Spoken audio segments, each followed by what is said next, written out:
안녕하세요. 저는 올해 33살로 제가 겪은 사연을 자세히 들려드리려고 글을 써봅니다. 사연들을 듣다 보면 저보다 더 황당한 일을 겪은 사람들도 간혹 있더군요. 그 사람들도 정말 마음고생이 심했을 것 같아요. 저도 그때 일을 생각하면 분통이 터집니다. 사건의 시작은 신랑을 제가 일하는 곳에서 만나면서부터였던 것 같네요. 저는 30살에 피트니스 클럽에서 실내 사이클을 사용해서 운동을 가르치는 스피닝 강사로 일을 하고 있었습니다. 그 운동의 특성상 여성분들이 많이 와서 운동을 하고 남자는 거의 찾아보기 힘든데 간혹 손에 꼽힐 정도로 오기도 해요. 그때도 그랬던 것 같네요. 남자분이 없는 가운데 유독 운동을 못해서 눈에 띄었어요. 이 운동의 특성상 빠른 음악에 맞춰서 온몸을 움직이면서 해야 하는데 정말 이분은 완전 몸치라서 음악에 따라오지 못했어요. 그래서 제가 운동 중에 더 신경을 써서 알려줄 수밖에 없었습니다. 운동에 편견은 없지만 그 많은 운동 중에 몸치이면서 이것을 택한 거에 대해 궁금은 했네요. 일단 저의 회원이 되셨으니까 궁금한 것은 접어두고 하나하나 챙겨주게 되었어요. 남자 회원님은 제가 신경 써드리는 것이 고마웠는지 운동이 다 끝나면 꼭 음료수를 사가지고 와서는 강사님, 저 때문에 안 그래도 운동하시면서 교육하기 힘든데 항상 감사합니다. 여기 시원한 음료수인데 드세요. 이런 식으로 운동이 끝나면 꼭 음료수를 항상 가져다 주는 거예요. 처음엔 한사코 괜찮다고 사양을 했는데도 자꾸 음료수를 주시더라고요.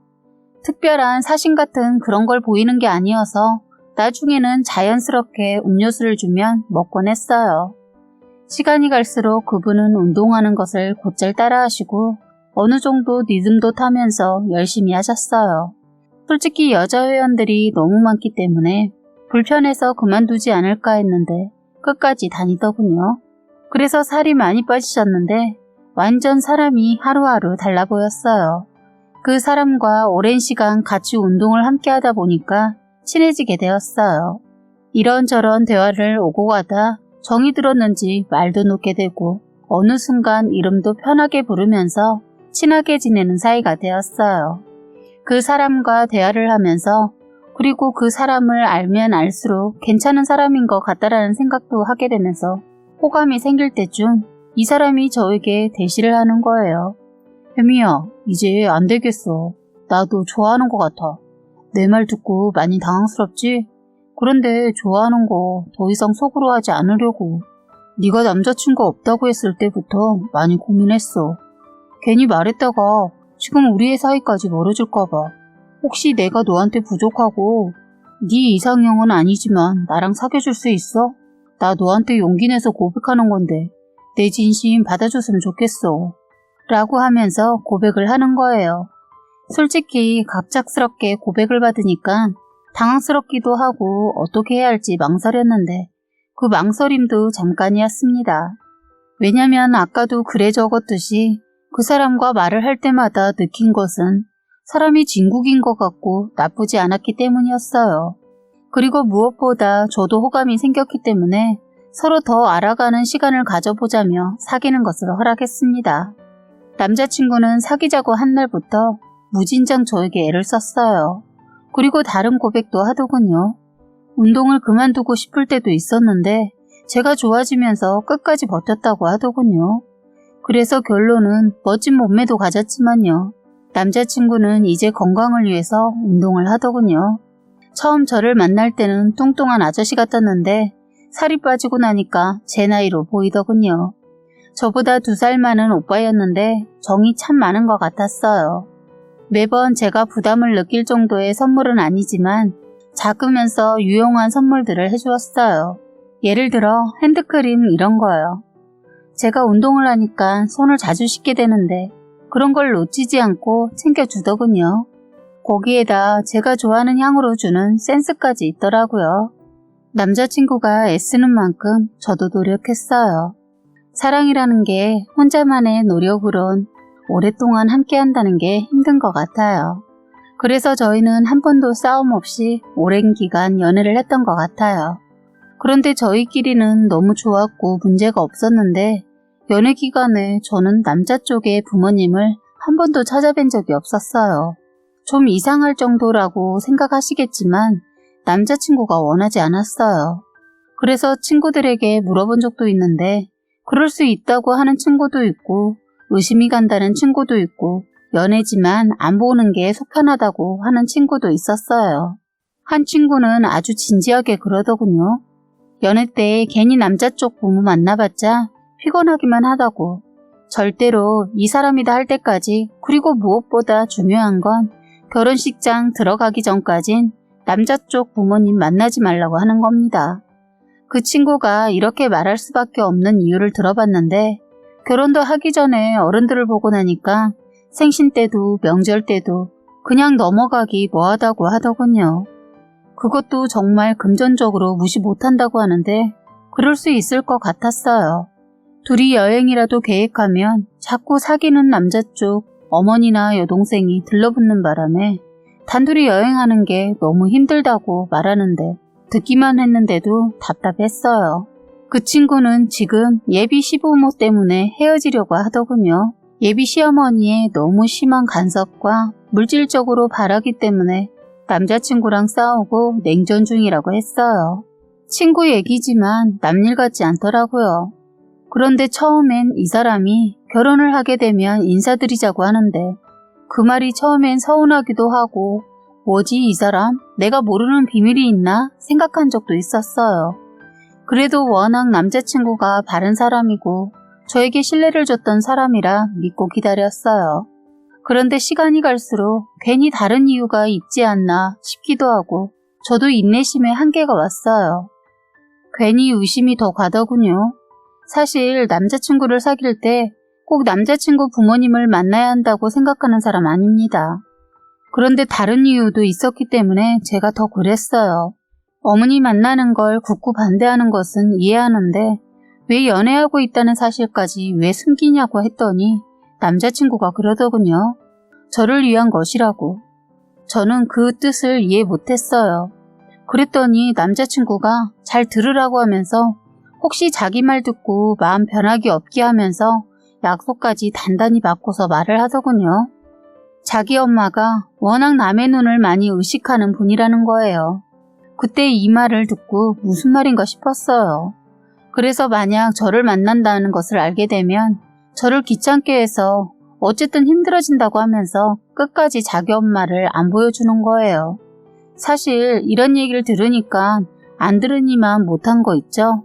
괜히 결혼해서 피곤해지는 거 아닌가 싶기도 하고 그래도 남의 눈 의식 안 하는 사람이 어디 있나 싶었지만 찜찜했습니다.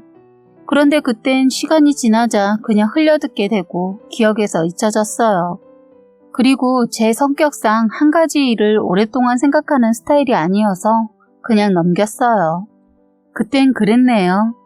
지금 결혼할 것도 아니고 아직 결혼 얘기가 나온 것도 아니니까 쉽게 생각했던 것 같아요. 그냥 결혼 날짜 잡으면 그때 찾아뵙자 마무리하고 그렇게 가볍게 생각했는데 그게 제 인생의 실수였습니다. 결혼을 하면서 모든 것이 바뀌기 시작했어요. 사람이 살면서 실수를 안 하고 살 순 없는데 결혼이라는 것은 보통 실수와는 다르기 때문에 정말 결혼은 신중을 기울여서 해야 하는 것 같아요. 결혼이라는 게 하는 것은 쉬운데 헤어지는 것은 정말 어렵더군요. 그렇게 착했던 남편도 돈에는 변한다는 걸 알았고 사치병이라는 친구랑 동고동락하는 시어머니는 사치에 대한 불치병을 앓고 있다는 것을 알고 결혼 다 망했다 싶었어요. 왜 그렇게 사달라는 것이 많은지 이런 나쁜 인간들은 왜 처음부터 그 사악한 것을 드러내지 않고 나중에서야 드러낼까요? 저는 지금부터 두 얼굴의 신랑과 시어머니 또한 추악한 두 얼굴까지 말해볼게요. 저는 결혼 전에 나이가 30살이나 먹었지만 할 수 없이 부모님과 함께 살고 있었어요. 나이가 있어서 독립해서 살려고 했지만 부모님께서 한사코 반대를 하셨습니다. 아버지가 다른 건 다 쿨하신데 저에 대한 것은 쿨하지 못하세요. 나이가 30이나 되었는데도 저를 애로 보는 분이라 독립은 꿈도 못 꿨네요. 저도 오랫동안 부모님과 살다 보니까 독립을 접고 부모님과 같이 살게 되더군요. 그런데 같이 사니까 이런 불편한 점은 있었어요. 연애를 하는 동안 남자친구는 제가 부모님과 함께 살고 있는 것을 알고도 아무렇지 않게 저희 집에 자주 놀러 왔어요. 이 점이 저는 연애하는 내내 이해가 안 됐던 거예요. 자기는 쉽게 들락날락 거리면서 저는 속이고 연애를 하니까 서운했던 거죠.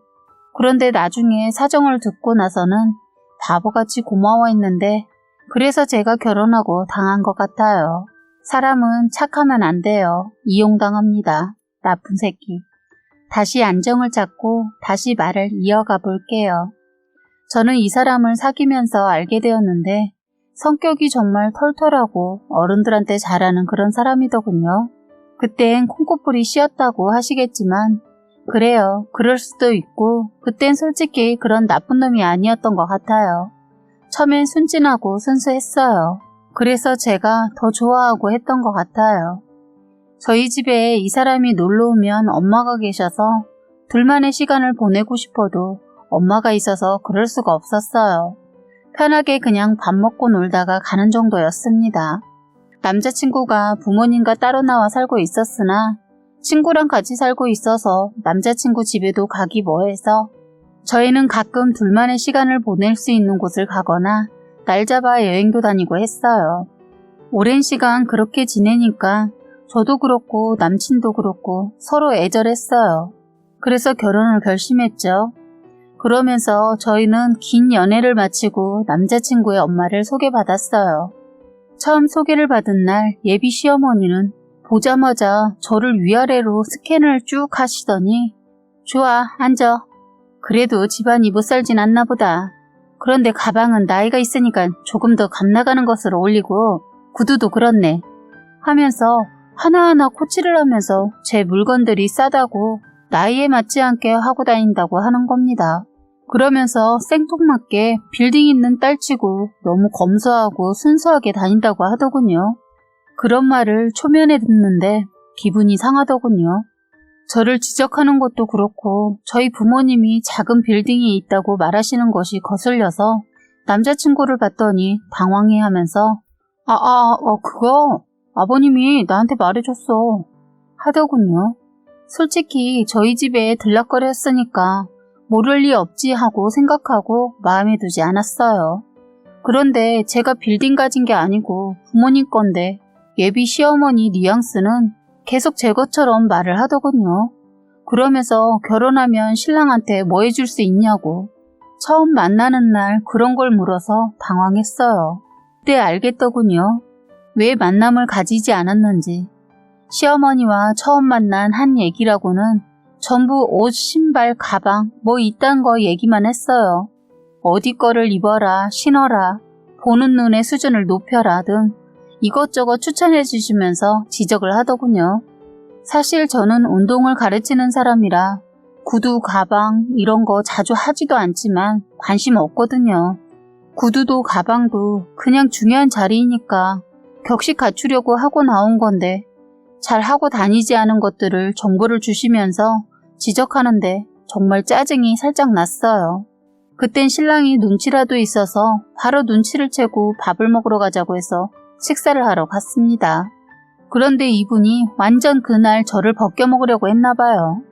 저는 미리 예약도 하고 정해둔 곳이 있었는데 예비 시어머니 거긴 가기 싫다고 하면서 고급 레스토랑을 가고 싶다고 하더군요. 원래는 남자친구가 산다고 해서 저렴한 곳을 예약했는데 갑자기 글쎄 제가 사준 거 먹고 싶다고 하더군요. 기분도 별로인데 밥까지 사달라고 하니까 완전 돌겠더군요. 어른한테 그것도 첫 만남에 싫은 걸 대신에 핑계를 대기 뭐해서 사드리겠다고 했더니 글쎄 최고급 식당을 말하시는 거예요. 이건 아니다 싶어서 말씀드릴까 하다 그래 이 정도도 못 해드리겠어 하고 통 크게 샀습니다. 그런데 그게 다가 아니었어요. 식사를 하면서도 저에 대한 궁금증은 하나도 없고 오로지 저희 아빠 재산 늘린 거랑 시세가 어떻게 되는지 등등 자꾸 묻더군요. 저는 부모님 재산에 관심도 없거니와 정말 모르기 때문에 다 모른다고 하고 침묵했어요. 그랬는데도 눈치가 어찌나 없는지 남자친구가 그만하라고 하자 그만하더군요. 그런 악몽 같은 예비 시어머니와 첫 만남을 했습니다. 다음에 또 보자고 하면 절대로 만나고 싶지 않았어요. 너무 불편하고 싫어서요. 그리고 나서 한두 번 더 커피숍에서만 만났네요. 일부러 식사 자리 피해서 시간대 맞췄어요. 남의 돈 쉽게 생각하고 비싼 데만 가자고 해서요. 웬만해야 사드리죠. 너무 입이 고급이세요. 아버님 사업도 잘 안 되고 있다고 들었는데 시어머니는 그런 거 전혀 아랑곳하지 않고 펑펑 쓰고 다니는 것 같더군요. 시어머니를 만나면 만날수록 결혼에 대한 고민이 생기게 되었어요. 이게 옳은 선택인지. 그런데 저의 결론은 신랑만 정신 온전하면 괜찮다고 판단하고 상견례를 했어요. 양가 부모님 상견례하면서 참 기가 막힌 일이 또 있었네요. 예비 시어머니 그날 완전 집에 있는 금은 다 꺼내서 걸치고 나왔더군요. 머리에서 발끝까지 주렁주렁. 제가 보기에 귀가 2개밖에 없는 게 아쉬워 보였고 목도 얇은 게 아쉬웠어요. 어머니 목이 너무 안쓰럽게 금들이 매달려 있었어요. 손가락은 다행히 10손가락 다 반지를 끼지 않았지만 양속 중지와 약지가 불쌍했어요. 진주의 금의 손가락도 불쌍하더군요. 저희가 빌딩이 있다는 소리 듣고 기죽지 않으려고 그랬던 것 같아요. 그래서 저희한테 자신들도 있는 집이라는 걸 보여주려고 했는지 주렁주렁. 아버님도 목에 목걸이도 한 20돈 정도 하는 것 같았어요. 그 연세에 목 디스크 걸리겠더군요. 아버님은 목뿐만 아니라 팔찌, 시계, 반지. 저는 남자가 그렇게 많이 하고 다닌 거 처음 봤어요. 아무래도 시어머니, 아버님을 코치해 주신 것 같았어요. 그에 비해 저희 가족은 정말 순수하게 하고 나왔거든요.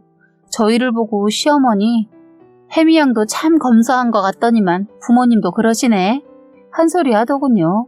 저희 엄마가 사돈, 그 나이에 아유 정신이 하나도 없네요. 손가락 관절 생겨요. 예쁘긴 하신데 귀도 그렇고 목도 그렇고 아이고 팔찌도 하나만 하시지 과하네 하셨어요. 저희 엄마는 연신 아휴 라는 말을 계속 하셨어요. 엄마가 원래 속에 있는 말을 참지 못하시는 분이라 그 말을 들은 시어머니 걱정하지 마세요. 없어서 못하고 다니는 사람들도 많은데 있으면 그 정도 관절쯤이야 감수해야죠. 참 유치하더군요.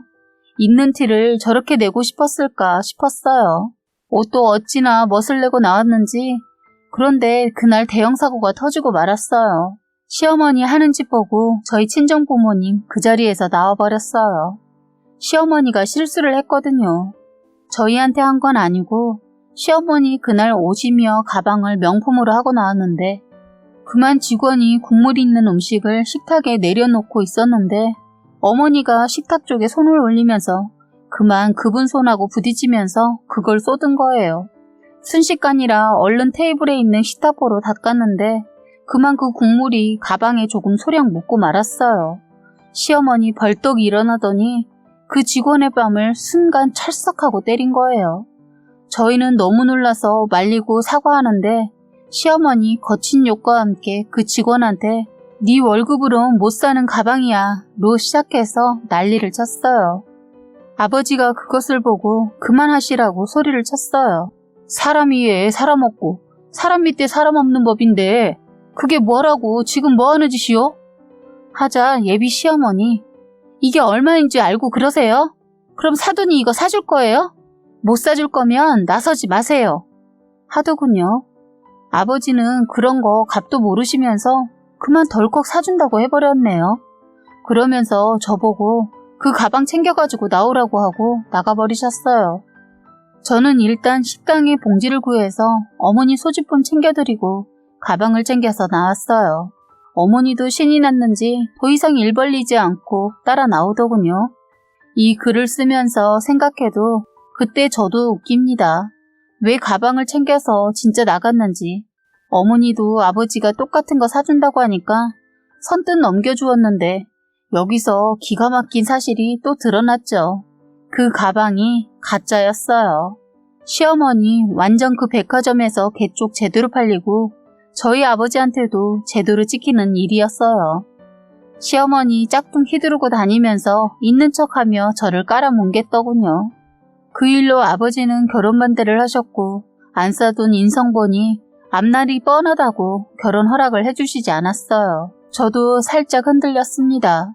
이대로 결혼해도 될까 하고요. 그런데 이게 운명의 장난일까요? 그때 아버지가 말릴 때 말았어야 하는데 아버지는 제가 임신했다는 거 알고도 결혼을 말렸어요. 그런데 애를 혼자서 키운다는 것도, 그리고 죄도 없는 신랑을 버릴 수가 없었어요. 저희는 상견례 잡기 한 달 전에 이제 정말 결혼하나 보다 생각하고 아예 미리 혼수장만한다 생각하고 피임을 안 했는데 그렇게 되었더군요. 그렇게 해서 껄끄러운 결혼을 하고 살았습니다. 결혼 이후론 서로 사돈끼리 절대 안 보고 살고 있었어요. 그런데 참 살다 이런 일이 생기네요. 이 일을 생각하면 어이가 없어요. 신랑이 애를 낳고 나니까 변하기 시작하는 겁니다. 자꾸 아빠의 건물 얘기도 하고 일 잘 다니다 사업 어쩌고 하면서 점점 아빠의 재산을 탐을 내는 거예요. 저는 그때 신랑 얼굴에서 어머니를 봤네요. 그렇게 착하고 선했던 인간이 저렇게 변하는지 사람이 욕심을 부리기 시작하면 걷잡을 수가 없나 봐요. 신랑은 저희 아버지가 경비 일을 하고 계시는 것도 못마땅했고 혹시 빌딩이 아버지 소유가 아닌데 거짓말하는 거 아니냐고까지 계속 의심까지 하더라고요. 착했던 사람의 입에서 나온다는 말이 창피하답니다. 그 빌딩은 저희 아버지 소유신데 경비원 구하기도 힘들고 막상 구해도 구하면 얼마 못 버티고 나가기를 반복해서 아버지께서는 농담삼아 소는 끝까지 소인가 보다 놀지를 못하게 하네. 소는 그나마 겨울이라도 쉬는데 난 평생 일만 할 팔자인가 보다 하시면서 넋으레를 떠셨어요. 그러시면서 그래 일단은 사람 구하기도 힘들고 하니까 놀면 뭐하냐 하시면서 운동 삼아서 경비 일을 한다고 그렇게 해서 일을 하고 계신 상태였는데 그것도 모르고 저딴 말을 하더군요. 나중에는 아버지가 건강이 허락하는 이상 계속 경비 일을 하신다고 하셨어요. 저희는 말리지 않았습니다. 일을 계속 하셨던 분이 쉬시면 갑자기 아플 수도 있다는 말을 들었거든요. 그래서 말리지 않았는데 저희 아버지를 창피해한다는 말을 들으니까 정내미가 뚝 떨어지더군요. 저는 그래서 창피하면 그런 아버지가 피땀 흘려 번 재산 탐내지 말라고 못을 박았어요. 너 말하는 거 보니까 참 정 떨어진다. 내가 이런 말 하는 거 자체도 우습지만 그 빌딩 우리 아빠 거고 그 재산은 우리 거 아니야. 제발 신경 꺼. 그리고 난 절대 아빠 거 재산 상속이나 그런 거 안 받을 거니까 나한테 다시는 그런 말 꺼내지 마. 짜증나니까. 라고 했어요. 그랬더니 이것이 그거랑은 다르다네요. 미친 새끼는 이혼이 답이라는 생각을 해봤네요. 저는 그때 확실히 신랑이 저희 아버지 재산에 눈독을 들이는 것을 알게 된 거죠. 그날부터 그 인간 얼굴만 봐도 소름 끼치고 정이 떨어져서 각방을 쓰고 있었어요. 무작정 친정으로 가기도 뭐해서 일단 각방을 쓰면서 지내고 있었어요. 그런데 시어머니까지 제 속을 긁더군요. 시어머니가 시아버지가 일하는 모습을 목격하게 되었나 봐요.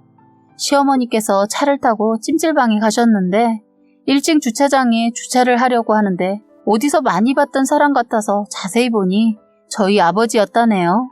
그걸 보고 저한테 전화해서 따지고 들더군요. 친구들하고 있었는데 창피해서 아는 체도 못했다고 하면서 혹시 집불도 없는 년이 아버지 경비나 서는 주제에 빌딩 가지고 있다고 사기쳤냐고 하면서 전화기가 터지도록 소리치더군요.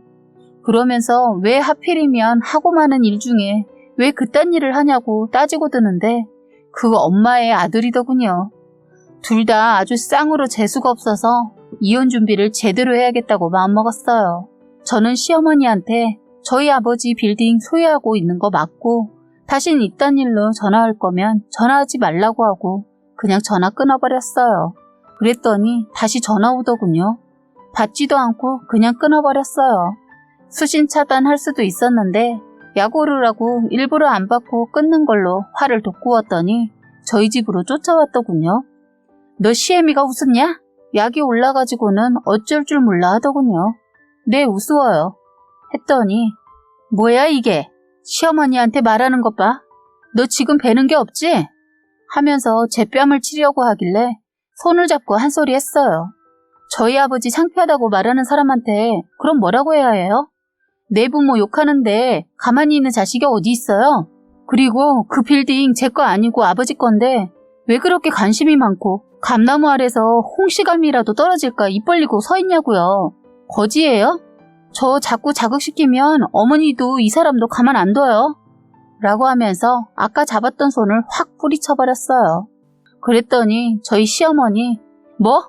빌딩이 있고 뭐? 사는 것 같아서 결혼을 시켰더니만 그래서 이혼이라도 하겠다 이거야? 그래 해라. 자신 있으면 해봐. 난 우리 손자 못 주니까 네가 애 버리고 갈 수 있으면 해봐. 주제도 모르고 날뛰네. 야, 내가 왕년에 좀 놀았는데 너 손보는 거 어려운 거 아니야. 너 쪼그리고 살지 않으면 네가 죽을 줄 알아. 하고 자기 말 끝나자 가더군요. 저는 아무 말 하지 않고 있었어요. 시어머니가 나가자마자 핸드폰 녹음한 거 저장하고 저는 일단 짐을 챙겼어요. 그때 짐을 싸고 있는데 때마침 친정아버지께서 전화가 왔어요. 별일 없냐? 하시더군요. 그러시면서 아버지가 저때 시어머니를 보게 된 일을 말하시더군요. 저희 어머니는 저희 아버지를 보시고는 창피했는지 손에 들고 있는 핸드백으로 얼굴을 가리고 찜질방에 가더랍니다. 저희 아버지도 그때 어머니를 보셨는데 긴가민가해서 아니겠지 하고 넘어가셨던 모양이에요. 자꾸 그 일이 생각나서 저한테 무슨 일 있는지 확인자 전화를 했더라고요. 저는 너무 속상했어요. 도저히 이대로는 안 될 것 같아서 있는 그대로 하나도 빠짐없이 사실대로 아버지한테 말했어요. 아버지는 제 말을 듣고 저희 집에 한 걸음에 달려와 주셨어요. 간단한 짐을 챙겨 나오려고 하는데 원수는 외나무다리에서 만나게 된다고 어디서 그렇게 술을 처먹고 들어왔는지 모르겠지만 술에 만취가 되어서 들어오는 신랑과 아버지께서는 딱 마주치게 된 거예요.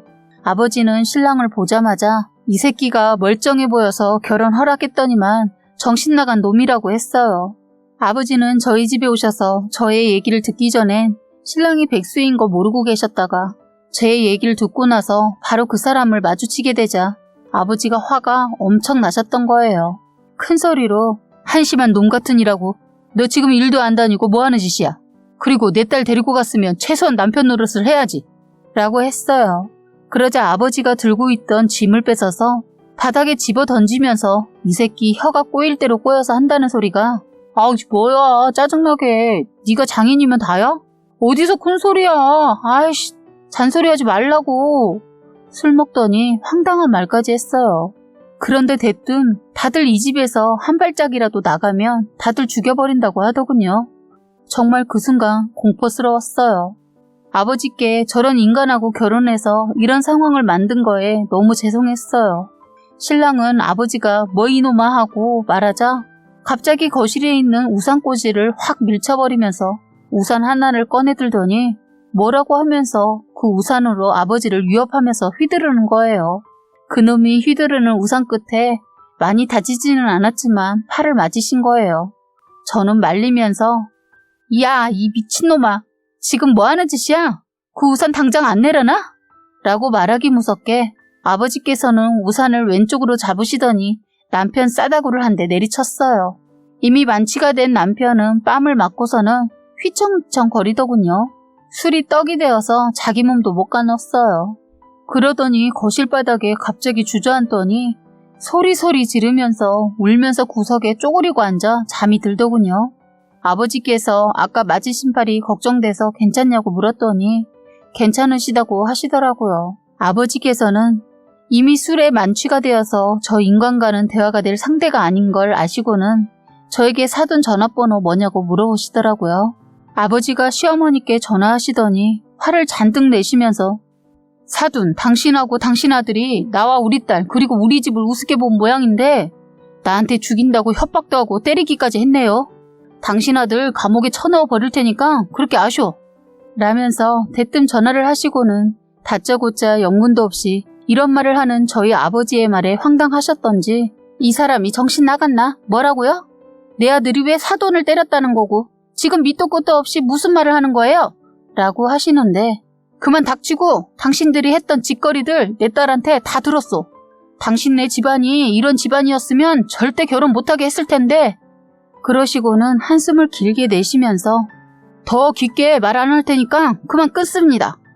라고 하시고는 전화를 뚝 끊으시더라고요. 시어머니는 방금 전화했던 친정아버지의 폰으로 계속 전화하고 문자하고 하는데 계속 씹고 받지 않았어요. 정 안 되니 저에게도 전화 오길래 무음으로 해놓고 받지 않았습니다. 아버지께서 저한테 하시는 말씀이 너 참 이런 집에서 힘들었겠다. 진작에 아빠한테 말하지 이게 뭐냐? 하면서 생전 처음으로 제 앞에서 눈물을 보이시더라고요. 정말 죄송하다고 저도 말씀드렸고 제가 불효인 것 같아서 마음이 많이 아팠습니다. 그러시고는 아버지께서는 이런 일을 겪으시고는 절대 가만히 넘어가면 안 된다고 하셔서 변호사까지 선임해서 남편을 참교육시킨다고 하셨어요. 바로 저는 그 집에서 아이를 데리고 친정집에 들어갔어요. 다음날 아침에 눈을 뜨자마자 남편에게 문자를 보냈어요. 너 어제 술이 떡이 돼서 들어와서 우리 아빠한테 했던 거 기억나냐? 이 쓰레기야. 너 같은 놈이랑 한 입을 덮고 살았다는 게 정말 내가 한심스럽다. 조만간 이혼 서류장, 고소장 받게 될 거니까 그렇게 알고 있어. 라고 문자로 보냈어요. 남편과 시어머니 상황이 심상치 않다는 걸 알고서는 전화가 왔지만 마음이 진정이 되지 않아서 계속 씹고 받지를 않았습니다. 전화가 안 되니까 저녁 8시가량 시어머니와 남편이 저희 친정집에 과일 한 바구니를 들고 찾아왔더라고요. 계속 초인종을 누르는데 처음엔 무시하고 안 열어줬는데 계속 누르는 거예요. 친정아버지께서 저 인간들 무슨 말을 하는지 한번 드러나 보자고 하시고는 그냥 문을 열어주라고 하셨어요. 들어오자마자 거실 앞쪽에 과일 바구니를 놓더니 시어머니 몸을 움츠린 채 총총걸음으로 사돈 제 아들이 죽을 죄를 졌네요. 이번 눈 한 번만 감고 쟤들 자식 민서를 생각해서 용서하고 넘어가 주세요. 라고 하더라고요. 참 웃겼습니다. 저는 제 아이 때문에 저런 인간 쓰레기 같은 집에서 다시는 살고 싶지 않아서 말했어요. 어머니, 저는 이미 마음 정리했고요. 내 딸 민서를 내세워서 이혼 못하게 하려고 하는 모양인데 이런 아빠는 제가 생각하기에는 없는 게 낫다고 생각합니다. 그리고 2번 다시 말하는데 저 사람이랑은 절대 다시 살지 않을 거예요. 이런 말 하시려고 왔다면 지금 당장 이 집에서 나가세요. 라고 말을 조금 거칠게 했어요. 남편은 그때 바로 무릎을 꿇더라고요. 여보, 내가 정말 미안해. 어제는 내가 술을 많이 먹어서 실수를 한 것 같아. 내가 아무리 어제 일을 기억하려고 했는데 기억이 나질 않네. 어쨌든 정말 미안해. 한 번만 용서해줘. 라고 했어요. 그래서 저는 그래? 네 행동을 기억을 못한다고 했지? 그래서 어제 찍어둔 영상을 시어머니와 남편 앞에서 바로 보여줬습니다. 어제 있었던 모든 일들을 보고는 시어머니도 바로 남편 옆에 무릎을 꿇더라고요. 그러면서 울면서 민서 애미야, 한 번만 늙은 날 봐서라도 용서해줘라. 그래도 민서 아빠잖아. 그러면서 눈물을 뚝뚝 흘리면서 빌더라고요. 저희 친정아버지는 참 말을 들어보니 어이가 없네. 당신을 봐서라도 용서를 해달라고? 당신 때문에 더 이혼을 하는 거야, 이 양반아. 그리고 당신이 우리 집이 조금 사는 것 같아서 결혼 승낙해줬던 모양인데 내가 내 소유 빌딩에서 경비 서는 거 보고 내 딸한테 그딴 몰상식한 행동을 해? 라고 말을 계속 하시려던 걸 이런 가증스러운 모자를 보고 아무 말 안 하고 지켜보시던 저희 친정엄마가 침묵을 깨셨어요. 저희 아버지 하는 말을 자르시고 화가 많이 나셨던지 아까 사들고 온 과일 바구니를 번쩍 들고 두 인간들이 무릎 꿇고 있는 바로 코앞에 냅다 던져버리시더라고요. 그러시고는 저희 아버지를 바라보시고는 여보, 저런 인간들 말 들을 필요도 없어요. 그리고 그 모자 쪽을 바라보고는 참 못났다. 이런 구차한 변명과 찔찔자르고 온 거야? 당장 내 집에서 나가. 라고 하셨고 시어머니와 남편은 더 이상 빌어도 안 통할 걸 알고 대려 적반하장으로 갑자기 돌변해서는 그래, 더럽다. 내가 왜 이러고 있는지. 가자, 아들. 너도 이런 집구석에 미련 갖지 말고 그냥 당장 끝내버려. 하더니 안 가겠다는 아들을 끌고 가더군요. 두 모자가 나가고 친정어머니가 던진 과일들 치우기가 조금 힘들었지만 그걸 던지고 화들짝 놀라는 모자들을 보고 왠지 모를 통쾌함을 느꼈네요. 아무튼 아버지께서는 변호사 사무실에 의뢰를 해서 지금까지 있었던 사건 영상들을 모두 모아서 특수폭행과 협박죄로 고소를 했습니다. 감방에 들어가게 맹세코 합의도 안 해줄 생각이고요. 정말 이런 인간들을 만난 제가 잘못이지만 제 딸 민서를 생각해서라도 이혼 꼭 할 겁니다. 그리고 제 사연을 읽고 계신 분들 중에서 저 같은 일이 있으시다면 당하지 않으시려거든 뭐든지 녹음하고 찍어두세요. 이런 쓰레기들은 한 번에 치우기도 힘들고 분리수거하기도 힘들어서 쓰레기로 구분이 잘 안 가니까 조심하세요. 긴 글을 쓰다 보니 겪었던 일들이 생각나서 마음을 가라앉히고 쓴다고 많이 힘들었네요. 앞으로 저런 인간 다시 만날까봐 그냥 혼자 살려고 합니다. 제 딸과 제가 잘 헤쳐나가면서 살 수 있겠죠? 지금까지 여러분의 소중한 사연을 읽어드리는 해바라기 사연방이었습니다. 구독과 좋아요, 알림 설정 부탁드리겠습니다.